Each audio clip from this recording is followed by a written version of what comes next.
नमस्कार दोस्तों, आपके अपने चैनल हमारे संस्कार में आपका बहुत बहुत स्वागत है। 9 अप्रैल 2024 से चैत्र नवरात्रि की शुरुआत हो चुकी है। इस दौरान 9 दिनों तक माँ दुर्गा के अलग अलग स्वरूपों की पूजा की जाती है। नवरात्रि के दूसरे दिन माँ ब्रह्मचारिणी की पूजा की जाएगी। ब्रह्मचारिणी माता सौभाग्य और संयम प्रदान करने वाली हैं। नवरात्रि में माँ देवी को प्रसन्न करने के लिए पूरे विधि विधान से पूजा की जाती है। माँ देवी ब्रह्मचारिणी साक्षात ब्रह्म का स्वरूप है, अर्थात तपस्या का मूर्तिमान रूप है। ब्रह्म का मतलब तपस्या होता है, वहीं चारिणी का मतलब आचरण करने वाली। इस तरह ब्रह्मचारिणी का अर्थ है तपस्या का आचरण करने वाली देवी। माँ ब्रह्मचारिणी का रूप मन मोह लेने वाला है। उनके दाहिने हाथ में मंत्र जपने की माला और बाएं हाथ में कमंडल होता है। ऐसी मान्यता है कि माँ ब्रह्मचारिणी की पूजा करने से सभी रुके हुए काम पूरे हो जाते हैं।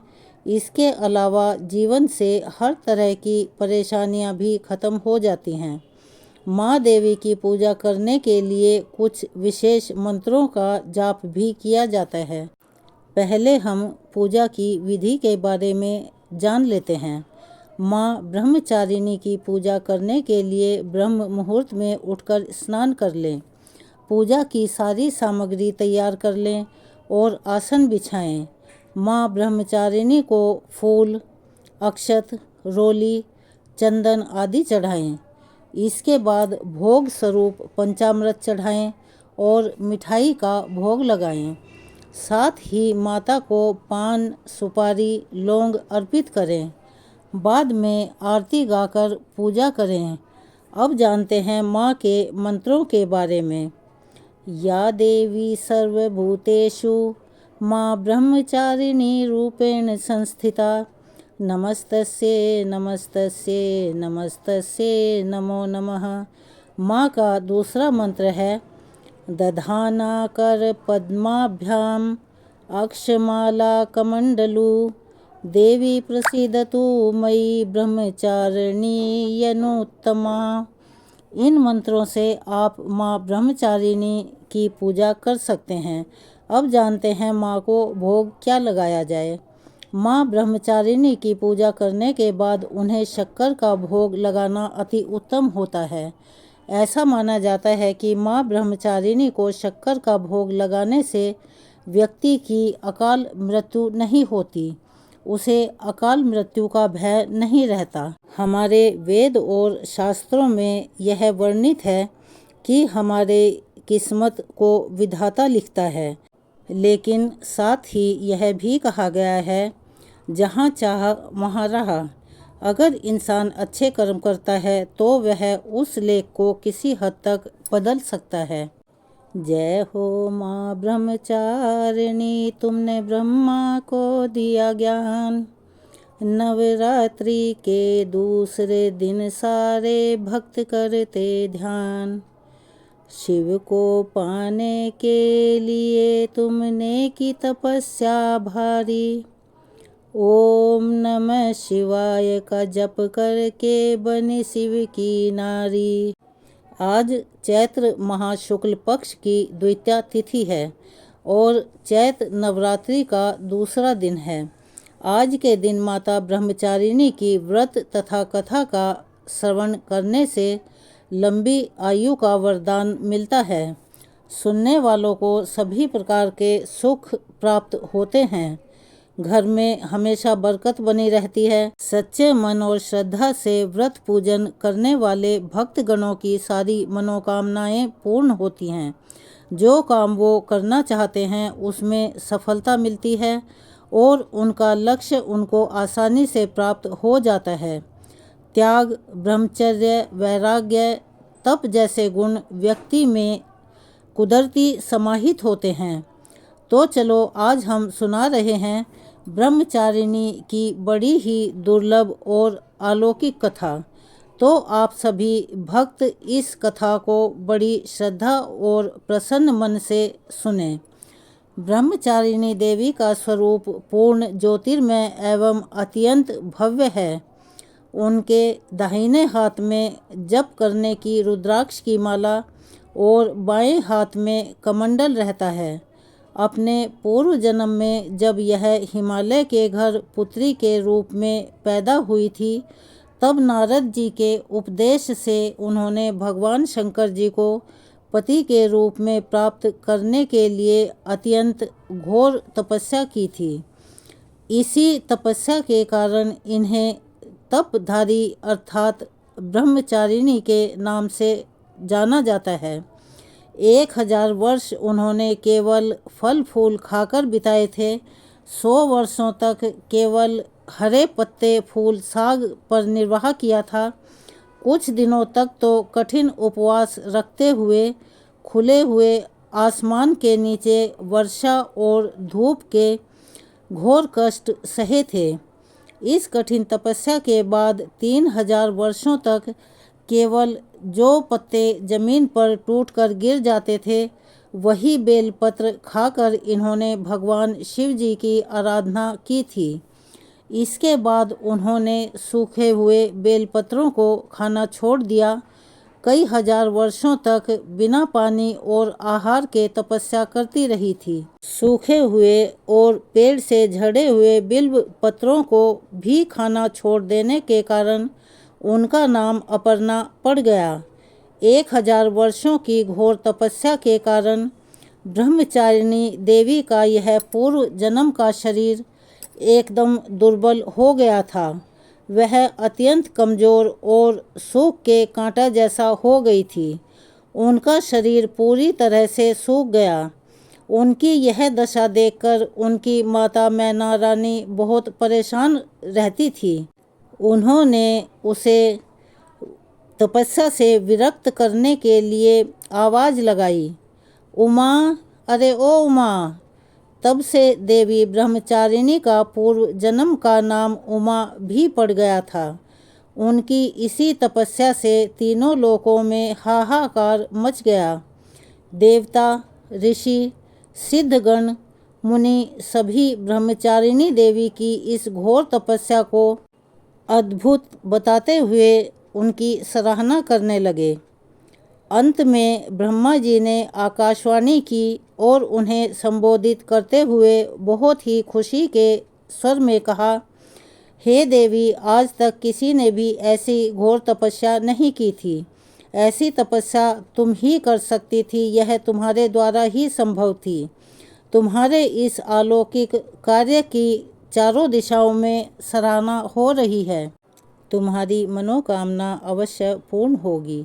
भगवान चंद्रमौली शिव जी तुम्हें पति के रूप में प्राप्त होंगे। अब तुम तपस्या से विरक्त होकर घर अति शीघ्र लौट जाओ, क्योंकि तुम्हारे पिता तुम्हें बुलाने के लिए आ रहे हैं। इस कठोर तपस्या को देखते हुए भगवान शिव जी ने कई बार उनकी परीक्षा भी ली थी। उस परीक्षा में देवी माँ हमेशा उत्तीर्ण हुई और इससे प्रसन्न होकर महादेव भगवान भोलेनाथ ने माता ब्रह्मचारिणी को अपनी अर्धांगिनी स्वीकार किया था। उन्हें आशीर्वाद दिया तथा उनसे विवाह कर लिया। माँ दुर्गा का यह दूसरा स्वरूप भक्तों और सिद्धों को अत्यंत शुभ फल देने वाला है। उनकी उपासना से मनुष्य में तप, त्याग, वैराग्य, सदाचार, संयम की वृद्धि होती है। जीवन के कठिन संघर्षों से भी उसका मन अपने कर्तव्य पथ से विचलित नहीं होता।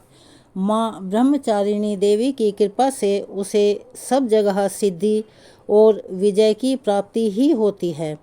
दुर्गा पूजा के दूसरे दिन इनके इसी स्वरूप की पूजा की जाती है।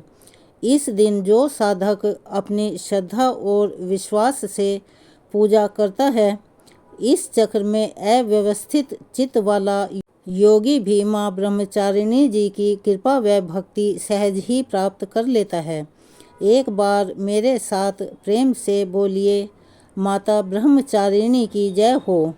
माँ अपने सभी भक्तों के कष्टों का निवारण करें और उन्हें सुख समृद्धि प्रदान करें। बोलिए हर हर महादेव। तो चलिए अब सुनते हैं माता रानी की दूसरी कथा। एक बार एक राजा और एक रानी थे। बहुत दिनों तक उनके यहाँ कोई संतान पैदा नहीं हुई। उन्होंने बहुत पूजा पाठ जप तप करने के बाद जब कई सालों तक उन्हें सफलता नहीं मिली, बहुत दिनों के बाद उनको एक संतान की प्राप्ति पुत्र रूप में हुई। अब राजा और रानी बहुत प्रसन्न रहने लगे और उन्होंने खुशी खुशी अपना राजपाट संभालने लगे। समय कैसे व्यतीत हो गया, देखते ही देखते पुत्र 4-5 साल का हो गया था। एक दिन की बात है, रानी दोपहर में अपने बच्चे के साथ सोई हुई थी और बच्चे की नींद अचानक से खुल गई। वह उठकर बाहर की ओर जाने लगा, क्योंकि उसको बाहर नहीं जाने दिया जाता था। तो वह माँ को सोता देखकर उसके मन में बाहर जाकर अपनी उम्र के बच्चों के साथ खेलने की इच्छा प्रकट हुई और वह छिपकर बाहर चला गया। वह उन बच्चों के साथ खेलते खेलते बहुत दूर चला गया। वह किसी दूसरे गांव में जा पहुंचा। इधर जब रानी की नींद खुली तो वह बच्चे को अपने पास नहीं पाकर बहुत परेशान हुई। फिर बच्चे की खोजबीन शुरू की गई। बहुत प्रयास करने के बाद भी सफलता हासिल नहीं हुई, अर्थात बच्चा उन्हें नहीं मिल पाया। अब राजा रानी फिर से बहुत परेशान हो गए। अब वह बच्चा उस गांव में एक ग्वाले के घर पहुंच गया। तो ग्वालिन ने उससे पता पूछा कि हे पुत्र, तुम कहाँ से आए हो। वह बच्चा बहुत छोटा था। वह अपने माता पिता के बारे में कुछ भी नहीं बता पाया। उसको कुछ पता ही नहीं था। वह केवल बच्चों के साथ खेलते खेलते दूर तक चला आया था। तो ग्वाले ने कहा कि जब यह बच्चा अपना नाम नहीं बता पा रहा है, अपने माता पिता के नाम का इसको पता नहीं है, तो चलो इसे हम अपने पास ही रख लेते हैं। जैसे हमारे 2 बच्चे हैं, वैसे यह तीसरा भी पल जाएगा। अब इधर वह बालक ग्वाले के बच्चों के साथ में घुल मिलकर खेलने लगा। इसी तरह से कुछ दिन बीत गए। एक दिन ग्वाले की नज़र उस बच्चे के हाथ पर पड़ी, तो उसने देखा कि उसके हाथ में किसी का नाम लिखा हुआ है। वह बच्चे से पूछने लगा, बेटा यह किसका नाम लिखा है। तो उस बच्चे ने कहा, यह मेरे पिताजी का नाम लिखा हुआ है। तो ग्वाले ने कहा कि हम आपके पिताजी का नाम पूछते हुए, तुम्हारा घर ढूंढते हुए तुम्हारे घर पर चलते हैं। अब देखिए, इधर जब राजा शिकार पर निकल जाता है तो रानी रोज अपने बच्चे को इधर उधर ढूंढने के लिए निकल जाती है, क्योंकि माँ तो माँ होती है। माँ का हृदय था, वह दिन भर अपने बच्चे के वियोग में तड़पती रहती थी। अपने बच्चे की याद में इधर उधर बाग बगीचे में देखती कि कहीं मेरे बच्चे का कोई संदेश आ जाए। रानी यही सोचती थी।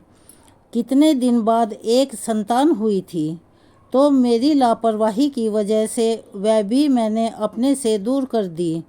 अब रानी एकदम निराश हो चुकी थी। एक दिन वह एक गांव में पहुंची तो वहां उसने देखा कि कुछ औरतें मिलकर देवी माता की पूजा कर रही थी। तो रानी भी वहां जाकर बैठ गई।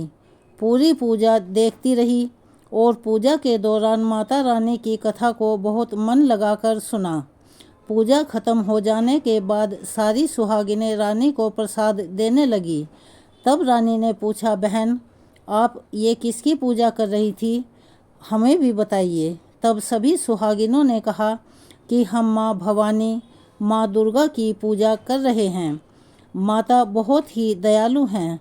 वह अपने सभी भक्तों के संकट को क्षण मात्र में दूर कर देती हैं।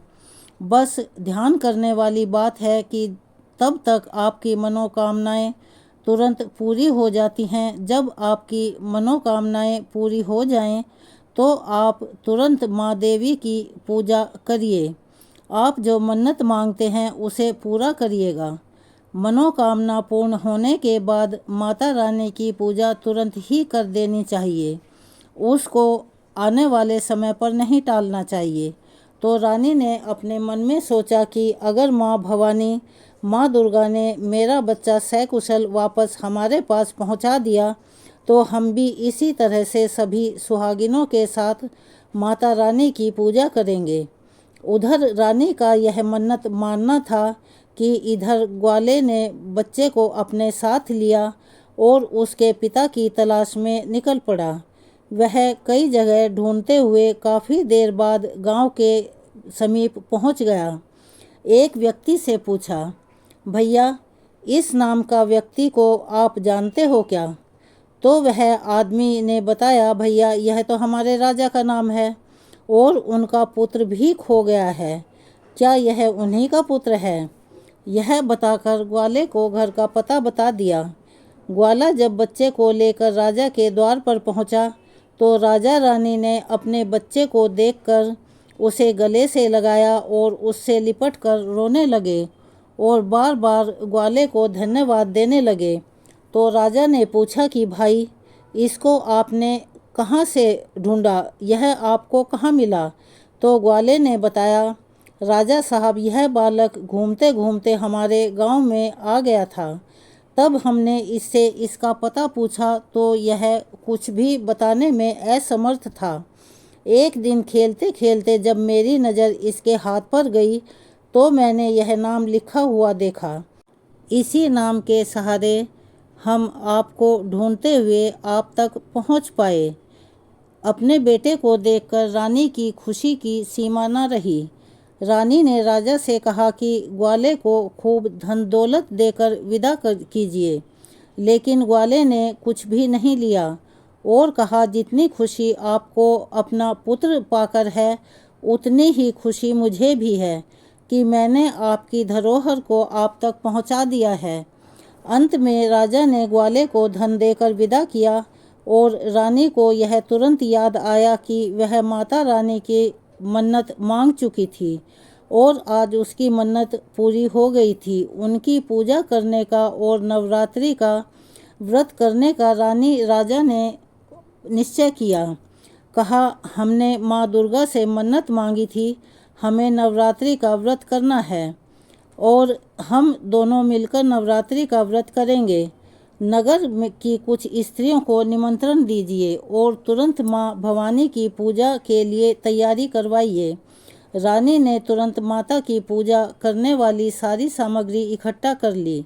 माता रानी की पूजा की सारी सामग्री इकट्ठा करने के बाद सभी सुहागिनों ने मिलकर माता रानी की विधिवत पूजा की और माँ भवानी दुर्गा माता के गीत गाए। जिन सुहागिनों को माता रानी की कथा याद थी उन्होंने माता रानी की कथा सुनाई। फिर अंत में सभी सुहागिनों ने मिलकर माता रानी की आरती की और उनसे प्रार्थना की, हे माँ, जिस तरह आपने हम सबके संकट को दूर किया, ऐसे ही जो आपको याद करे आप उनके भी संकट को तुरंत ही हर लेना। माँ, आपका स्वभाव बड़ा ही दयालु है। जो भी भक्त सच्ची श्रद्धा से आपका भजन पूजन करे उन्हें कभी निराश मत होने देना।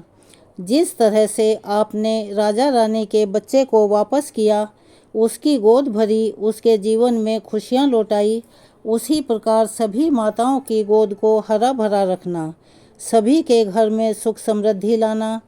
जय हो माँ दुर्गा, जय हो माँ भवानी, जय हो माँ ब्रह्मचारिणी, हर हर महादेव। तो चलिए दोस्तों, अब हम सुनते हैं माँ तारा रानी की कथा।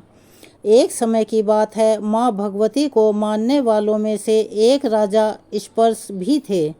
वह दिन रात उनकी पूजा अर्चना में लीन रहते थे। राजा को किसी चीज़ की कोई कमी नहीं थी, बस उन्हें बच्चे की इच्छा थी। सालों से बच्चा ना होने के कारण राजा बहुत निराश रहा करते थे। एक दिन राजा की भक्ति से प्रसन्न होकर माँ भगवती ने राजा को सपने में आकर उसे 2 बेटी होने का वरदान दिया। आशीर्वाद मिलने के कुछ समय बाद राजा के घर में 2 कन्याओं ने जन्म लिया। बेटी पैदा होने की खुशी में राजा ने सबको दावत दी और बेटी की जन्म कुंडली बनवाने के लिए अपने राज पंडितों को बुलवाया। सबने राजा से एक ही बात कही कि यह साक्षात देवी का रूप है। जहाँ भी इसके कदम पड़ेंगे वहाँ खुशियाँ ही खुशियाँ बरसेंगी। यह भगवती देवी की भक्तिन होगी। इतना सब कहकर पंडितों ने लड़की का नाम तारा रख दिया। कुछ समय बाद मंगलवार के दिन राजा के घर एक और बेटी पैदा हुई। ज्योतिषियों ने उसकी भी कुंडली बनाई और वो बहुत परेशान और उदास हो गए। राजा ने जब उनसे उनकी उदासी का कारण पूछा तो ज्योतिषी ने बताया कि यह लड़की आपके जीवन में बहुत सारा दुख लेकर आई है। राजा ने ज्योतिषी से पूछा कि आखिर मैंने ऐसे कौन से बुरे कर्म किए थे कि इसने मेरे घर पर जन्म लिया। ज्योतिषों ने बताया कि आपकी दोनों बेटियां राजा इंद्र की अप्सराएं हुआ करती थी। एक दिन इन दोनों ने सोचा कि हम भी मृत्युलोक में भ्रमण करें तथा देखें कि मृत्युलोक में लोग किस तरह से रहते हैं। दोनों ने मृत्युलोक पर आकर एकादशी का व्रत रखा। बड़ी बहन का नाम तारा था, छोटी बहन का नाम रुक्मन। बड़ी बहन तारा ने अपनी छोटी बहन रुक्मन से कहा कि रुक्मन, आज एकादशी का व्रत है, हम लोगों ने आज भोजन नहीं खाना, तू बाजार जाकर कुछ फल ले आ। रुक्मन बाजार फल लेने के लिए गई। वहाँ उसने मछली के पकोड़े बनते देखे। उसने अपने पैसों के तो पकोड़े खा लिए तथा तारा के लिए फल लेकर वापस आ गई। फल उसने तारा को दे दिए। तारा ने पूछा कि तू अपने लिए फल क्यों नहीं लाई? तो रुक्मन ने बताया कि उसने मछली के पकोड़े खा लिए हैं। उसी वक्त तारा ने क्रोधित होकर उसे श्राप दिया, जा नीच, तूने एकादशी के दिन मांस खाया है, नीचों का कर्म किया है। जा, मैं तुझे श्राप देती हूँ, तू नीचों की योनि पाए। छिपकली बनकर सारी उम्र मांस ही खाती रहे, कीड़े मकोड़े ही खाती रहे। उसी शहर में एक ऋषि गुरु गोरख अपने शिष्यों के साथ रहते थे। उनके शिष्यों में एक चेला तेज स्वभाव का तथा कुछ घमंडी था। एक दिन वो घमंडी शिष्य पानी का कमंडल भरकर खुले स्थान में एकांत में जाकर तपस्या पर बैठ गया। वो अपनी तपस्या में लीन था। उसी समय उधर से एक प्यासी कपिला गाय आ गई। उस ऋषि के पास पड़े कमंडल में पानी पीने लगी। जैसे ही उसने मुंह डाला और वह सारा पानी पी गई। जब कपिला गाय ने मुंह बाहर निकाला तो खाली कमंडल की आवाज़ सुनकर उस ऋषि की समाधि टूट गई। उसने देखा कि गाय ने उसके कमंडल से सारा पानी पी लिया था। ऋषि ने गुस्से में आकर उस कपिला गाय को बहुत बुरी तरह से चिमटे से मारा। वह गाय लहूलुहान हो गई। यह खबर गुरु गोरख को मिली। उन्होंने जब कपिला गाय की हालत देखी तो उन्होंने उस ऋषि को बहुत बुरा भला कहा और उसी वक्त आश्रम से निकाल दिया। गुरु गोरख ने गाय माता पर किए गए पाप से छुटकारा पाने के लिए कुछ समय बाद एक महायज्ञ करवाया। इस यज्ञ का पता उस शिष्य को भी चल गया जिसने कपिला गाय को मारा था। उसने सोचा कि वह अपने अपमान का बदला जरूर लेगा। यज्ञ शुरू हो गया। उस चेले ने एक पक्षी का रूप धारण किया और चोंच में सर्प लेकर भंडारे में फेंक दिया, जिसका किसी को पता नहीं चला। एक छिपकली जो पिछले जन्म में तारा देवी की छोटी बहन थी तथा बहन के शाप को स्वीकार कर छिपकली बनी थी, सर्प का भंडारे में गिरना देख रही थी। उसे त्याग व परोपकार की शिक्षा अब तक याद थी। वह भंडारा होने तक घर की दीवार पर चिपकी समय की प्रतीक्षा करती रही। कई लोगों के प्राण बचाने हेतु उसने अपने प्राण न्यौछावर कर देने का मन ही मन निश्चय किया। अब खीर भंडारे में दी जाने वाली थी। बांटने वालों की आंखों के सामने वह छिपकली दीवार से कूदकर कढ़ाई में जा गिरी। नादान लोग छिपकली को बुरा भला कहते हुए खीर की कढ़ाई को खाली करने लगे। उन्होंने उसमें मरे हुए सांप को देखा। तब सबको मालूम हुआ कि छिपकली ने अपने प्राण देकर उन सबके प्राणों की रक्षा की है। और वहाँ उपस्थित सभी सज्जनों और देवताओं ने उस छिपकली के लिए प्रार्थना की, उसे सब योनियों में उत्तम मनुष्य जन्म प्राप्त हो तथा अंत में वह मोक्ष को प्राप्त करे। तीसरे जन्म में वह छिपकली राजा स्पर्श के घर कन्या जन्मी। दूसरी बहन तारा देवी ने फिर मनुष्य जन्म लेकर तारामती नाम से अयोध्या के प्रतापी राजा हरिश्चंद्र से विवाह किया। राजा स्पर्श ने ज्योतिषियों से कन्या की कुंडली बनवाई। ज्योतिषियों ने राजा को बताया कि कन्या आपके लिए हानिकारक सिद्ध होगी, शकुन ठीक नहीं है, अतः आप इसे मरवा दीजिए। राजा बोले, लड़की को मारने का बहुत बड़ा पाप होता है, मैं उसका पाप का भागी नहीं बन सकता, उस पाप के भार को नहीं संभाल सकता। तब ज्योतिषियों ने विचार किया और अपनी राय की दी, हे राजन, आप एक लकड़ी के संदूक में ऊपर से सोना चांदी आदि जड़वा दें, फिर उस संदूक के भीतर लड़की को बंद करके नदी में प्रवाहित कर दीजिए। सोने चांदी से जड़ा हुआ संदूक अवश्य ही कोई लालच के कारण निकाल लेगा और आप इस कन्या की हत्या से बच जाएंगे और आपकी इस अपशकुनी कन्या को भी पाल लेगा, आपको किसी प्रकार का पाप नहीं लगेगा। ऐसा ही किया गया और नदी में बहता हुआ संदूक काशी के समीप एक भंगी को दिखाई दिया। वह संदूक को नदी से बाहर निकाल लाया। जब उसने संदूक खोला तो सोने चांदी के अतिरिक्त उसमें एक अत्यंत रूपवान कन्या दिखाई दी। उस भंगी के कोई संतान नहीं थी।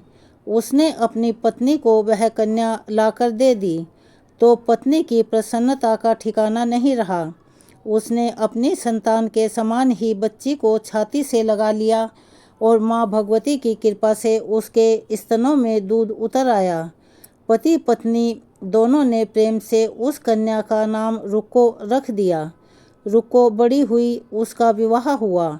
रुक्को की सास महाराजा हरिश्चंद्र के घर सफाई आदि का काम करने जाया करती थी। एक दिन वह बीमार पड़ गई। रुक्को महाराजा हरिश्चंद्र के घर काम करने के लिए पहुंच गई। महाराज की पत्नी तारामती ने जब रुक्को को देखा तो वह अपने पूर्व जन्म के पुण्य से उसे पहचान गई। तारामती ने रुक्को से कहा, हे बहन, तुम मेरे यहाँ पास आकर बैठो। महारानी की बात सुनकर रुक्को बोली, रानी जी, मैं नीच जाति की भंगिन हूँ, भला मैं आपके पास कैसे बैठ सकती हूँ। तब तारामती ने बड़े प्यार से कहा, बहन, पूर्व जन्म में तुम मेरी सगी बहन थी। एकादशी का व्रत खंडित करने के कारण तुम्हें छिपकली की योनि में जाना पड़ा और अपनी जान से हाथ धोना पड़ा। जो होना था वो हो गया।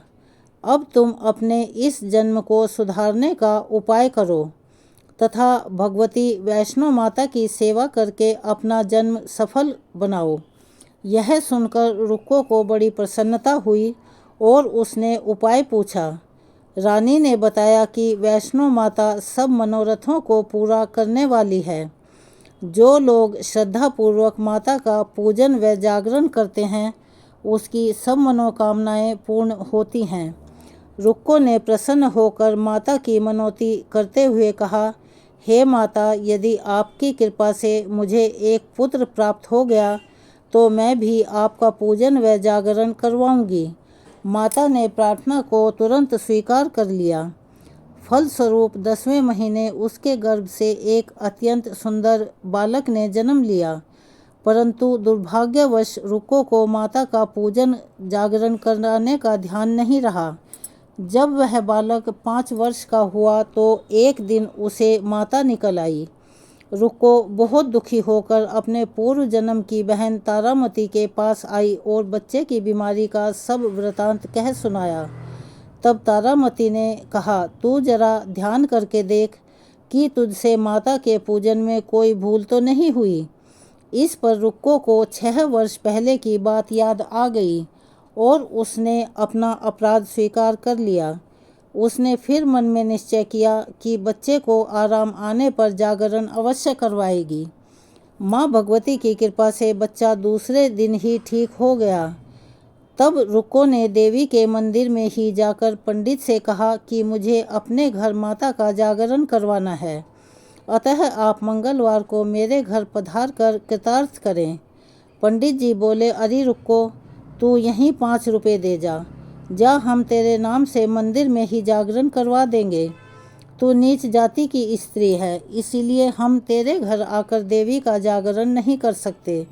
रुक्को ने कहा, पंडित जी, माता के दरबार में तो ऊंच नीच का कोई विचार नहीं होता, वे तो सब भक्तों पर समान रूप से कृपा करती हैं, अतः आपको कोई ऐतराज नहीं होना चाहिए। इस पर पंडित ने आपस में विचार करके कहा कि यदि महारानी तुम्हारे जागरण में पधारें तो हम भी स्वीकार कर लेंगे।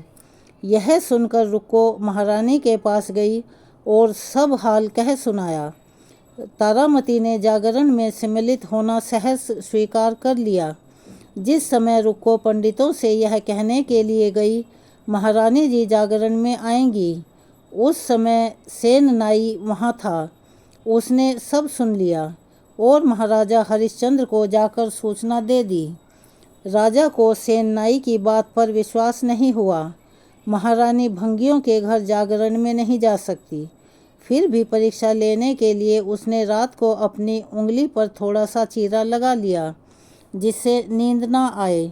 रानी तारामती ने जब देखा कि जागरण का समय हो रहा है परंतु महाराज को नींद नहीं आ रही है, तो उसने माता वैष्णो देवी से मन ही मन प्रार्थना की कि हे माँ, आप किसी उपाय से राजा को सुला दें ताकि मैं जागरण में सम्मिलित हो सकूं।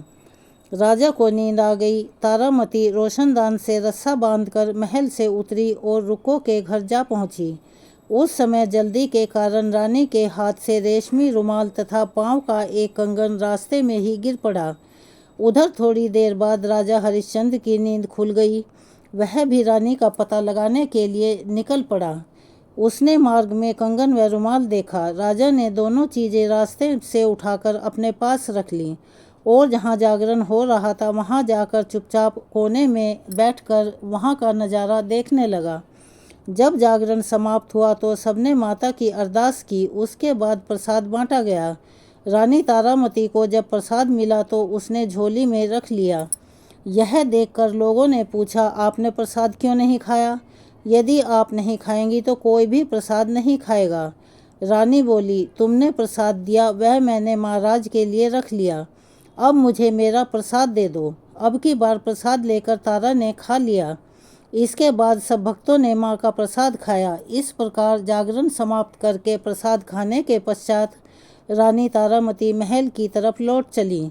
तब राजा ने आगे बढ़कर तारा का रास्ता रोक लिया और कहा, तूने नीचों के घर का प्रसाद खाकर अपना धर्म भ्रष्ट कर लिया है। अब मैं तुझे अपने घर में कैसे रखूं? तूने तो कुल की मर्यादा व प्रतिष्ठा का भी ध्यान नहीं रखा। जो प्रसाद तू अपनी झोली में मेरे लिए लाई है उसे खिलाकर तू मुझे भी अपवित्र करना चाहती है।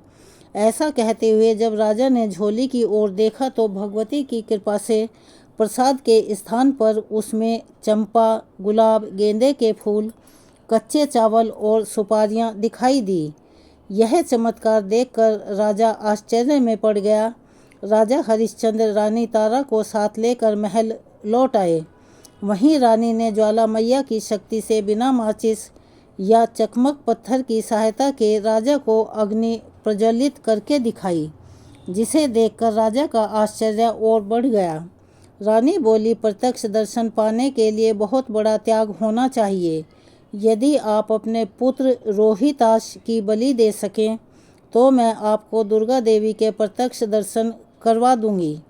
राजा के मन में तो देवी के दर्शन की लगन लगी हुई थी।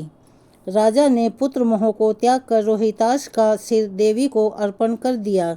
ऐसी सच्ची श्रद्धा एवं विश्वास को देखकर दुर्गा माता सिंह पर सवार होकर उसी समय राजा और रानी के सामने प्रकट हो गई और राजा हरिश्चंद्र दर्शन करके कृतार्थ हो गए। मरा हुआ पुत्र भी जीवित हो गया। चमत्कार देखकर राजा हरिश्चंद्र गदगद हो गए। उन्होंने विधि पूर्वक माता का पूजन करके अपराधों की क्षमा मांगी। इसके बाद सुखी रहने का आशीर्वाद दे माता अंतर्ध्यान हो गई राजा ने तारा रानी की भक्ति की प्रशंसा करते हुए कहा, हे तारा, तुम्हारे आचरण से मैं अति प्रसन्न हूँ। मेरे धन्य भाग हैं जो तुम मुझे पत्नी के रूप में प्राप्त हुई हो। और आयु पर्यंत सुख भोगने के पश्चात राजा हरिश्चंद्र, रानी तारा एवं रुक्मन भंगिनी तीनों ही मनुष्य योनि से छूटकर देवलोक को प्राप्त हुए। माता के जागरण में तारा रानी की कथा को जो मनुष्य भक्तिपूर्वक पढ़ता या सुनता है, उसकी सभी मनोकामनाएं पूर्ण होती हैं। घर में सुख समृद्धि का वास होता है और शत्रु पराजित होते हैं।